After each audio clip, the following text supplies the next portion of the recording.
तो आज का लेसन है हम लोगों का गणितीय संक्रियाओं को सरलीकरण करना। कैसे गणितीय संक्रियाओं को हम हल करने सीखेंगे, ठीक है। इसमें बहुत सारी चीज़ें आती है, जोड़ है, घटाव है, गुणा है, भाग है, ब्रैकेट है इत्यादि। यदि ये सारी प्रोसेस आ जाए, जहाँ ब्रैकेट भी हो, जोड़ भी हो, घटाव भी हो और भाग भी हो, तो हम किस नियम से कैसे उसे हल करें, इसके लिए क्या कोई फॉर्मूला है गणित में, आज हम लोग जानने का प्रयास करेंगे। इसके लिए एक जो पूर्व परिचित आप सब पहले से सुने होंगे बोर्ड-मास फार्मूला, आज हम लोग इसको जानने का प्रयास करेंगे और उसी के तहत हम लोग गणितीय संक्रियाओं को हल करेंगे, सरलीकरण करेंगे। बोर्ड-मास, इसका फुल फॉर्म होता है बी से ब्रैकेट, जिसे हम लोग कोष्टक भी कहते हैं। कोष्टक 3 प्रकार के होते हैं, छोटी कोष्टक, मंझली कोष्टक और बड़ी कोष्टक। दूसरा है ऑफ। ऑफ मतलब इसका सिंबल होता है गुना।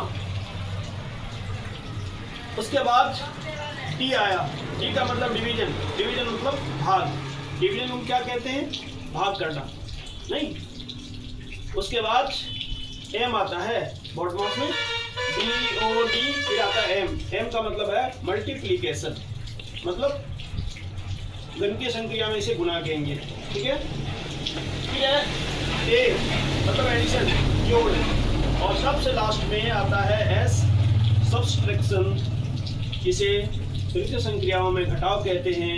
यदि ये सारी संक्रियाएं किसी सरलीकरण में, किसी गणितीय संक्रियाओं में आता है, तो सबसे पहले हम ब्रैकेट का काम करते हैं। सबसे पहले नियम क्या है कि हमें ब्रैकेट का काम करना चाहिए, नहीं। ब्रैकेट में यदि तीनों ब्रैकेट हो, यदि एक हो तो कोई बात नहीं, यदि तीनों हो तो सबसे पहले छोटी ब्रैकेट का काम करेंगे, उसके बाद मंझली ब्रैकेट का काम करेंगे और सबसे बाद में बड़ी ब्रैकेट का काम होगा। जब ब्रैकेट का काम हम कर लेंगे तब अगला प्रोसेस मेरा क्या होगा, यदि उस गणितीय संक्रियाओं में ऑफ का जरूरत पड़ा है, ऑफ की को हल करने की जरूरत है, तो फिर उसे हल करेंगे, नहीं है तो कोई बात नहीं। उसके बाद आता है डिवीजन। यदि उसमें भाग करने का कोई क्वेश्चन है, प्रश्न है, सवाल है, तो फिर उसमें भाग करेंगे। फिर मल्टीप्लिकेशन, गुना करेंगे, जोड़ करेंगे और सबसे लास्ट में घटाव को हल करने सीखना है। सबसे अंत में घटाव को हल करना है। चलिए हम कुछ उदाहरण लेते हैं, फिर उसे हम दैनिक जीवन में कैसे हल करना है उसके बारे में चर्चा करेंगे। तो एक क्वेश्चन है हमारा, 5 + 2 होल को मल्टीप्लाई 3 से करना है। यदि इस नियम को हम पालन करते हुए आगे करेंगे तो यह काम बहुत आसान हो जाएगा और बहुत आसानी से हम इसका आंसर प्राप्त कर सकेंगे। क्या कैसे करना है, आपको क्या लगता है इसमें पहले किसका काम करना चाहिए, मल्टीप्लाई का काम कर लें, क्योंकि यहाँ तो कह रहा है मल्टीप्लाई पहले है, एडिशन से पहले। जोड़ से पहले गुना का काम करना है, यहाँ जोड़ है और यहाँ गुना है, तो हमें क्या करना चाहिए, पहले गुना काम कर लें, नहीं, क्योंकि जोड़ तो है लेकिन जोड़ किसके अंदर है, ब्रैकेट के अंदर है, तो ब्रैकेट का काम पहले होगा, कोष्टक का काम पहले होगा। तो हम क्या करेंगे, 5 और 2 को जोड़ेंगे तो कितना हो जाएगा, 7। फिर उसे मल्टीप्लाई करना है, मतलब गुना करना है किससे, 3 से, तो क्या हो जाएगा, 7 तिहाई 21। इसका आंसर 21 होता है। यदि हम और कोई नियम का पालन करें यहाँ पर तो ये गलत हो जाएगा। दूसरा उदाहरण लेते हैं, यहाँ पर डिवीजन का भी मार्क्स है, सिंबल है, प्लस का भी है, माइनस का भी है। तो इस नियमों को हम देखेंगे तो डिवीजन पहले आता है, उसके बाद एडिशन आता है, अंत में सब्सट्रैक्शन आता है।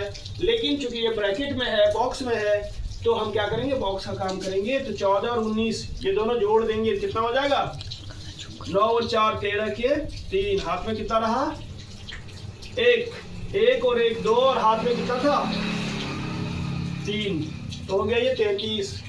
बीच में सिंबल है हमारा डिवीजन का, तो इसे डिवीजन कर दिए।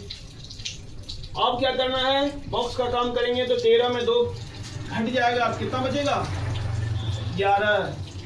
अब डिवीजन का काम करेंगे, भाग का काम करेंगे, तो कितना हो जाएगा, 11 या 33, तो ये आया 3। उस तरह इसको भी पहले इसको देखेंगे फिर इसको करना है। आप लोग देखेंगे कि ये दोनों जिस नियम से हल हुआ और आंसर सही आ गया, तो क्या आप ये दोनों हल कर सकेंगे। ये दोनों थोड़ा सा कठिन है, ये थोड़ा इजी था, ये कठिन है, थोड़ा हार्ड है, तो ये दोनों में से कोई एक हम हल कर देते हैं, आप लोग करेंगे। चलिए 4 नंबर देखते हैं हम लोग। इसमें करना क्या है, हमें सबसे पहले बॉक्स का काम करेंगे। तो जैसे क्वेश्चन है वैसे लिखते जाएंगे 2 + 3 मल्टीप्लाई 4 में 1 चला गया, घट गया, तो कितना बचा 3। अब बॉक्स खत्म हो गया।